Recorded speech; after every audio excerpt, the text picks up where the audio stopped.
सांप के डसते ही बेटे ने सो रही मां को बताया। मां ने किया टाल मटोल। सुबह इकलौते बेटे की सैदपुर सीएचसी पहुंचने पर मौत के बाद मचा कोहराम। सैदपुर के सामुदायिक स्वास्थ्य केंद्र में गुरुवार की सुबह लगभग 11 बजे पहुंचे सर्पदंश के शिकार किशोर की चिकित्सकों ने मृत घोषित कर दिया। मौत की जानकारी मिलते ही परिजनों में हाहाकार मच गया। 2 भाइयों में छोटे मृतक के बड़े भाई की पहले ही मौत हो चुकी थी। मां की जरा सी लापरवाही के चलते अब इकलौते बचे बेटे की भी मौत हो जाने के बाद परिजनों में भारी कोहराम मच गया है। जंगपुर निवासी 16 वर्षीय राजन पुत्र कल्लू यादव 2 भाई थे, लेकिन बड़े भाई की पहले ही मौत हो चुकी है। बीती रात राजन घर में सोया हुआ था। नींद में ही उसे सांप ने डस लिया।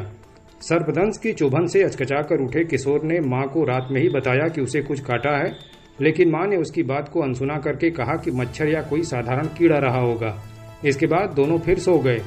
इस बीच भोर में जब मां उठी और बेटे को जगाने लगी तो उसकी बुरी हालत देख चीख पुकार करने लगी। आनन फानन में परिजन उसे अस्पताल ले गए, जहां से उसे रेफर कर दिया गया। वहां से उसे सैदपुर सीएचसी ले जाया गया, जहां चिकित्सकों ने उसे मृत घोषित कर दिया। मौत की पुष्टि होते ही परिजनों में हाहाकार मच गया। बड़े बेटे को पहले ही खो देने और अब अपनी जरा सी चूक से अपने इकलौते बचे बेटे को भी खो देने के बाद मां का रो रो कर बुरा हाल है। वह बार बार रोते हुए अचेत हो जा रही थी। बाद में परिजन शव लेकर घर चले गए।